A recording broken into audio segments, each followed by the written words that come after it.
नमस्कार, मैं हूं आपके साथ मेनका चौधरी और बिहार के पॉलिटिकल सिनेरियो पर चर्चा के लिए एक बार फिर से आपके सामने और मेरे साथ हैं प्रभात जी। प्रभात जी, स्वागत आपका। नमस्कार। देखिए, अलग अलग मुद्दों की हम बात कर रहे हैं, रोज चर्चा कर रहे हैं। अब हम चेहरों की भी ज़रा चर्चा कर लेते हैं कि बिहार की राजनीति में जो चेहरे हैं, बड़ी पार्टियों के चेहरों की तो बात हमें पता है, चाहे वो तेजस्वी हो, नीतीश कुमार हो या उधर बीजेपी के चेहरे हों। अभी उन चेहरों की बात करते हैं जो बहुत मेहनत कर रहे हैं। क्या उनकी मेहनत रंग जो लाने सुर्खियों वाली में है? है, बेसिकली जो सुर्खियों में है। जी हाँ, जो सुर्खियों में है। और उन्हीं में से एक चेहरा है प्रशांत किशोर का।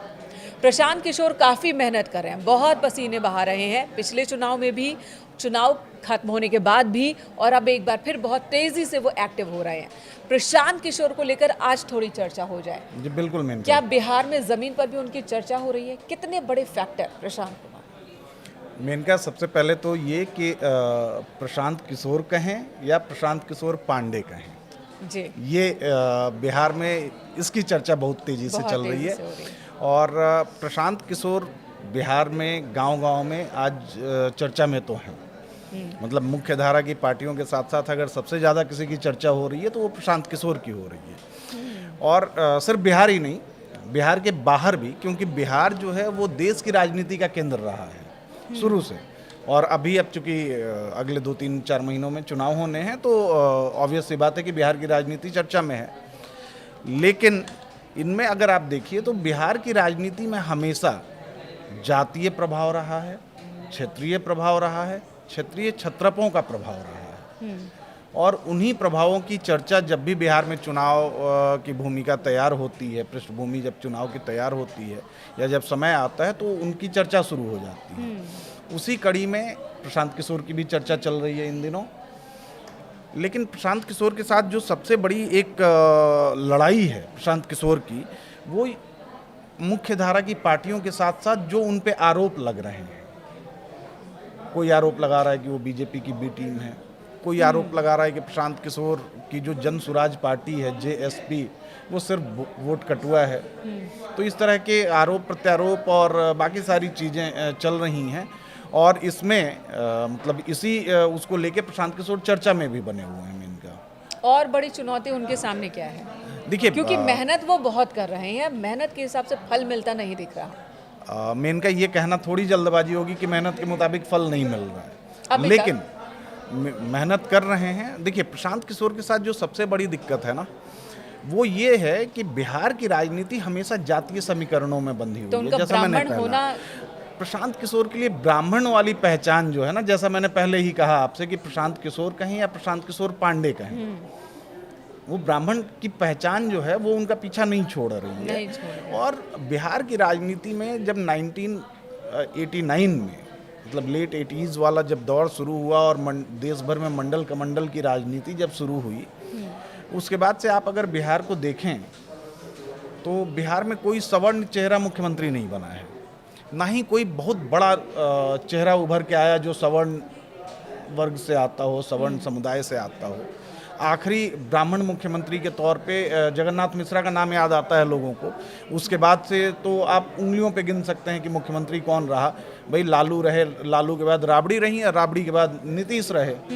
देखिए, आप जो कह रहे हैं बहुत सच्चाई है, इतिहास है, लेकिन इन्हीं सालों में तो एक बड़ी आबादी है, मतदाताओं का एक बड़ा नंबर है जो पढ़े लिखे हैं, जाति के कैटेगरी से बाहर निकलने की कोशिश दिख रहे हैं। प्रशांत किशोर उन्हें टारगेट करने की कोशिश कर रहे हैं, तो ये जाति वर्ग से बिल्कुल। बाहर निकल पाएंगे? देखिए, मेनका यही वजह है कि प्रशांत किशोर चर्चा का विषय बने हुए हैं। प्रशांत बिहार की पूरी राजनीति को जाति से निकाल कर वर्ग और विकास की तरफ बात कर रहे हैं प्रशांत। उन्होंने एक अच्छी चीज़ ये रही है उनके साथ अभी कि उन्होंने मतलब दावा तो ये किया है कि वो 243 सीटों पे चुनाव लड़ेंगे, पूरे 243 पे।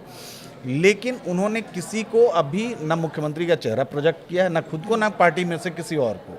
वो सिर्फ अभी मुद्दों पे बात कर रहे हैं, लोगों के बीच जा रहे हैं, पदयात्रा कर रहे हैं, सभाएं कर रहे हैं, रैलियां कर रहे हैं, छोटी छोटी बैठकें कर रहे हैं, वो टाउन हॉल टाइप की चीजें भी कर रहे हैं। कह रहे हैं कि कहीं ना कहीं आधे अधूरे मन से काम कर रहे हैं। कुछ लोग ये भी कह रहे हैं कि बीजेपी की बी टीम की तरह काम कर रहे हैं। देखिए, इसको बी टीम की तरह आरोप भाई पॉलिटिकल पंडित या उनके राजनीतिक विरोधी ये आरोप लगाते रहे हैं, बात सही है, ये आरोप उन पर लग रहा है कि बीजेपी की बी टीम है, बीजेपी के फायदे के लिए काम कर रहे हैं, उनका जो पूरा वो है राजनीतिक टारगेट जो है वो सिर्फ और सिर्फ बीजेपी को फायदा पहुंचाना है। लेकिन वो जो मुद्दे उठा रहे हैं ना, वो मुद्दे बहुत अहम हैं। और मतलब इसी उसमें जब आप देखिएगा कि किसी भी खास समुदाय पर केंद्रित नहीं है, उनकी जो बातचीत है वो ये नहीं कह रहे हैं कि मैं अपनी जाति वालों के लिए ये कर दूंगा, मैं दलितों के लिए ये कर दूंगा, मैं ओबीसी के लिए ये कर दूंगा, मैं ईबीसी के लिए कर दूंगा। नहीं, वो कह रहे हैं कि भाई हमारे बच्चे जो जिनको अभी तक शिक्षा नहीं मिल पा रही है, जिनको रोजगार नहीं मिल पा रहा है, जिनको अच्छा स्वास्थ्य नहीं मिल पा रहा है, वो सबकी बात कर रहे हैं। लेकिन उनमें अब किसी देखिए, जाति या वर्ग लोग की ये भी बात कह नहीं रहे है। हैं प्रभा जी, लोग ये भी कह रहे हैं जी। कि अरविंद केजरीवाल बनने की कोशिश कर रहे हैं, लेकिन ये दिल्ली नहीं है, ये बिहार है, जहाँ पर पहले ये पूछा जाता का नाम है, नाम बता दो, क्लियर नहीं हुआ जात, कौन गांव है, तो ये पूछा जाता है। वहाँ पर वो सिंपल सा, बिहार में तो सीधे यही है कि कौन जात हो भाई। कौन जात हो। अगर आप किसी से नाम बताइए अपना, कि भाई मैं फलाना कुमार, कहता कौन जात हो। बिहार की राजनीति में ये कोई नया वो नहीं है। लेकिन प्रशांत उसी को तोड़ने की कोशिश कर रहे हैं, उसी जिंक्स को तोड़ने की कोशिश कर रहे हैं, उसी मिथक को तोड़ने की कोशिश कर रहे हैं। और दिल्ली और बिहार में अंतर है, बहुत अंतर है। बहुत अंतर है। दिल्ली का जो मतदाता है वो, उसकी संख्या भी कम है, वो सीटें भी कम हैं, बहुत ज़्यादा वेरिएशन नहीं है। लेकिन बिहार में आप जाके देखिए तो बिहार में पूरा वेरिएशन है। आप नॉर्थ बिहार को ले लीजिए, वहाँ का कास्ट इक्वेशन, कल्चर, बाकी सारी चीज़ें कुछ अलग हैं। साउथ बिहार की तरफ आइए, वो अलग है। जो उत्तर प्रदेश से आपका लगता हुआ इलाका है पूर्वांचल का, वहाँ का कल्चर, वहाँ का कास्ट इक्वेशन, वहाँ का समीकरण सब कुछ अलग है। तो इतने बड़े पहाड़ कंपेयर नहीं कर सकते कि प्रशांत किशोर जो है वो बिहार के अरविंद केजरीवाल साबित होंगे। भाई प्रशांत रातों रात वहाँ बदलाव नहीं होगा, बदलाव नहीं आ क्रांति नहीं आने सकता वाली। है। प्रशांत उसी कोशिश में लगे हैं, धीरे धीरे धीरे धीरे आप धीरे मतलब बढ़ते दिखे। 243 फिर एक बार मैं उसी चीज पे 243 में से कितना ले आएंगे। ये मेन का आपने यक्ष प्रश्न पूछ लिया है कि अभी तक चुनाव किस ओर जा रहा है ये क्लियर नहीं हुआ है। अभी तो चुनाव की डेट्स भी नहीं आई हैं, पार्टियों ने अपनी तैयारी शुरू कर दी है, हमने भी अपनी तैयारी शुरू कर दी है कवरेज की। उसी क्रम में हम डिस्कशन पे बैठे हैं। मैं आपको फिर लेके चलूँगा। एक बहुत अच्छा आंकड़ा मुझे मिला जब मैं अभी रिसर्च कर रहा था आपसे बातचीत के लिए, कि 2018 का एक आंकड़ा है कि बिहार में 57% वोटर जो हैं वो वोट डालते समय अपनी जाति के नेताओं का ख्याल रखते हैं। 57%, मतलब मोर देन 50%, मतलब बहुमत। हाँ। तो 57% लोग या वोटर्स, जहाँ पे अगर वोट डालते समय विकास और बाकी सारी रोजगार, महंगाई, इन सब मुद्दों के अलावा जाति की जब बात करेंगे ना, तो वहाँ की राजनीति जाति से बाहर नहीं निकल पाएगी। प्रशांत जी आपकी बात अगर सुनेंगे तो वो हतोत्साहित ही हो जाएंगे। नहीं, प्रशांत ऐसा नहीं है। प्रशांत ने कई इक्वेशंस बिठाए, ऐसा दिख रहा है। आगे मैं आपको वही इक्वेशन तो मैं जानना चाहती हूँ। अब ये हम बहुत जल्दी आ गए उन चीजों पे। हाँ, लेकिन एक बात बताइए, चार सीटों पे प्रशांत किशोर ने पिछली बार विधानसभा का उपचुनाव लड़ा था। ठीक है। हालांकि जीत एक भी सीट पे नहीं मिली, चारों सीटें जो है वो एनडीए के खाते में गई। लेकिन प्रशांत किशोर का जो इक्वेशन था ना, कई सीटों पे, इन चारों में से एक सीट पे उन्होंने 23% वोट लिया। 23% वोट। हाँ, अब 23% वोट जब प्रशांत किशोर के पास आया है, ये इमामगंज की सीट थी। इमामगंज की सीट में इक्वेशन क्या था? प्रशांत किशोर ने एक पासवान कैंडिडेट को वहां से उतारा और एनडीए और महागठबंधन ने महादलित को कैंडिडेट बनाया। महादलित और पासवानों के बीच उस इलाके में एक दरार, एक मनमुटाव टाइप की चीज दिख रही थी, क्योंकि पासवान को छोड़ के बाकी सब महादलित ही घोषित कर दिए दिए जाएंगे।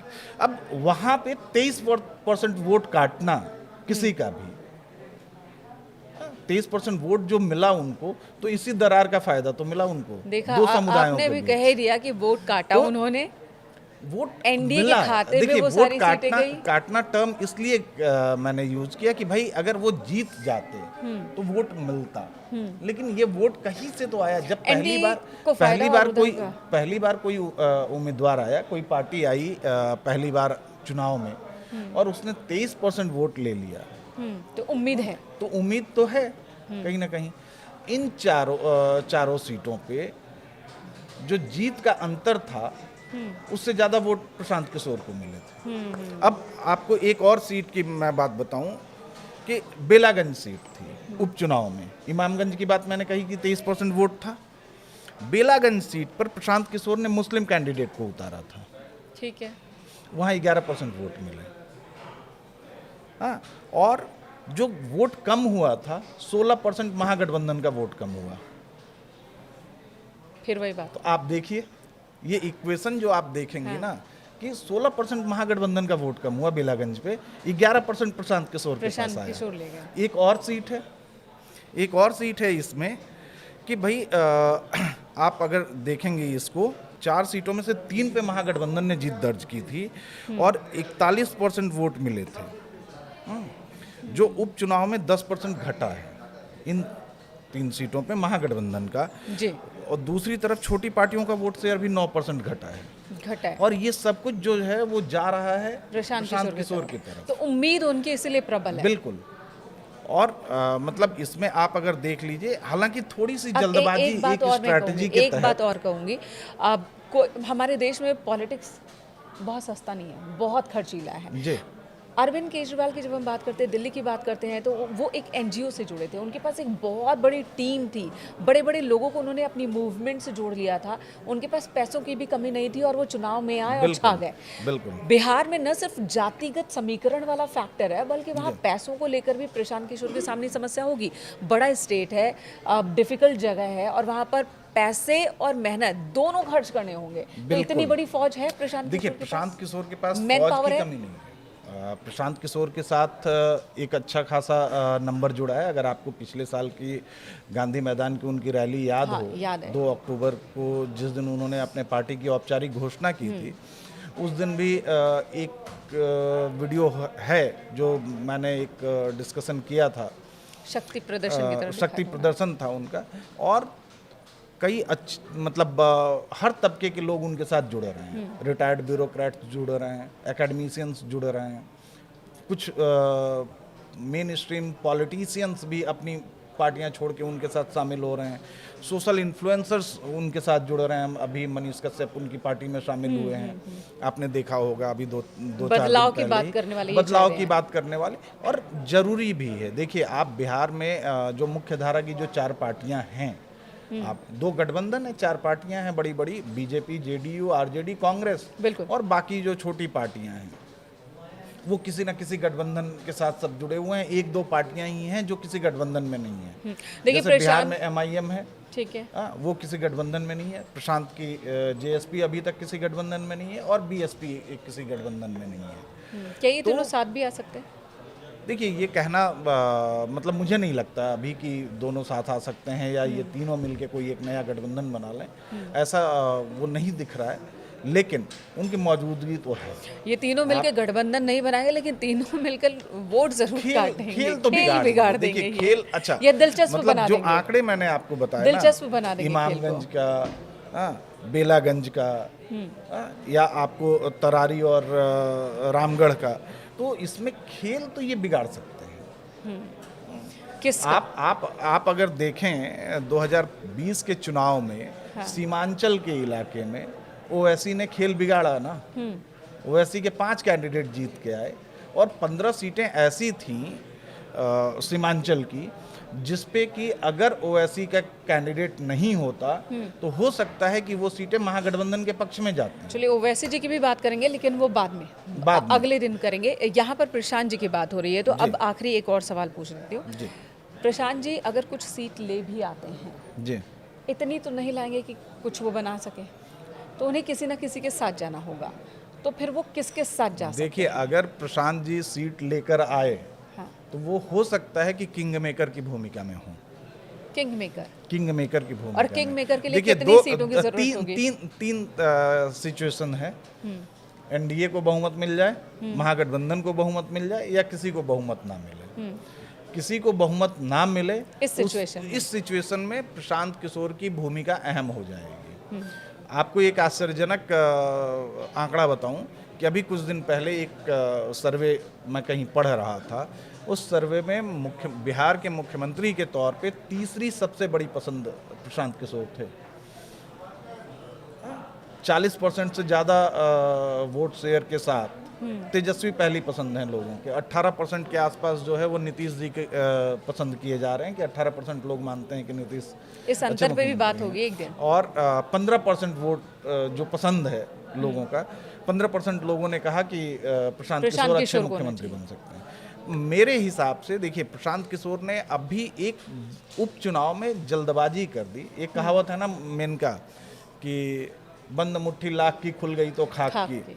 तो प्रशांत किशोर ने नब्ज टटोलने के लिए ही उपचुनाव लड़ने का फैसला किया था और मुझे लग रहा है कि वो थोड़ा जल्दबाजी का उनका फैसला था। अगर नहीं करते तो वो सस्पेंस अभी बना रहता, ये आंकड़े हमारे पास नहीं होते कि हम उनका एनालिसिस कर सकते थे और वो एक सरप्राइजिंग फैक्टर साबित हो सकता था। भाई इतना बड़ा सरप्राइज तो नहीं होता कि दिल्ली की तरह अरविंद केजरीवाल आए और पहले ही चुनाव में जो है छक्का मार के सरकार बना लें, या दूसरे चुनाव में भाई बहुमत से अकेले ही पूरी विधानसभा पे काबिज हो जाएं। भाई 3 ही सीट थी ना दूसरी बार जब चुनाव हुए तो। लेकिन प्रशांत को ये सस्पेंस रखना चाहिए था 2025 के लिए। हालांकि एक उसमें जो है, इसको पॉलिटिकल पंडित कई जगह बता रहे हैं कि ये रणनीतिक भूल है, लेकिन इसको भूल नहीं कहेंगे। ये मेरे हिसाब से ये एक स्ट्रैटेजिक एक्सपेरिमेंट है जो प्रशांत ने उपचुनाव में किया और करना भी चाहिए। अगर आप पॉलिटिकल पार्टी बना रहे हैं, आप चुनाव कितने पानी में ये भी तो पता होना चाहिए। चुनावी राजनीति में आप आना चाहते हैं तो आपके लिए ये करना कोई गलत नहीं है, आप कर सकते हैं। मुझे लगता है आज प्रशांत किशोर पर चर्चा यहीं विराम लगाएं तो बेहतर है, क्योंकि बहुत सारी पॉजिटिव बातें भी आपने उनके लिए कह दी कि वो तीसरे नंबर पर मुख्यमंत्री के तौर पर पसंदीदा कैंडिडेट हैं। कैंडिडेट तो नहीं है, उन्होंने खुद को अनाउंस नहीं किया, लेकिन लोगों की पसंद है, लोग मान रहे हैं, उनमें उम्मीद दिख रही है। और बिहार क्या बदल रहा है, ये भी एक छवि दिख रही है। अगर ऐसा कुछ है तो इस पर भी हम आगे चर्चा करेंगे। लेकिन आज प्रशांत किशोर की बात हो रही है। प्रशांत किशोर जिनका दावा है कि उन्होंने 2014 में बीजेपी को सत्ता दिलाई, उसके आगे भी यहाँ पे मैं इंटरप्ट करूंगा। आपने एक अच्छा पॉइंट उठा दिया। देखिए, प्रशांत किशोर स्ट्रैटेजिस्ट रहे हैं, मैनेजर रहे हैं, पॉलिटिकल मैनेजर रहे हैं। 2014 में उन्होंने बीजेपी के लिए चुनाव प्रबंधन किया, चुनाव बीजेपी का मैनेज किया। उसके बाद वो विपक्षी गठबंधन के लिए भी कई पार्टियों के लिए उन्होंने चुनाव मैनेज किया। तो एक कहावत जो है ना कि भाई आपसे लड़ते लड़ते मेरा अनुभव आपका प्लस जो मेरा समय है, ये दोनों मिला के हो गया। यही बात तो कहते हैं बार बार। प्रशांत कह रहे हैं, तो मुझे लगता है कि भाई प्रशांत को जो ये पूरा लंबा चौड़ा अनुभव है और उनको सबकी नब्ज पता है। हाँ। भाई उन्हें बीजेपी के बारे में पता है, उन्हें कांग्रेस के बारे में पता है, आरजेडी के बारे में पता है, सबके बारे में उनको पता है। तो ये कहीं ना कहीं प्रशांत के लिए एक फायदे वाली बात रहेगी, फायदे की फैक्टर हो सकती है। जी चलिए, यहाँ पर चर्चा यहीं पर रोकते हैं और अगली बातचीत में किसी और कैरेक्टर की बात होगी। आप जिस चेहरे की चर्चा चाहते हैं उस चेहरे का नाम भी लिख सकते हैं कमेंट बॉक्स में, हम उस पर भी चर्चा करेंगे।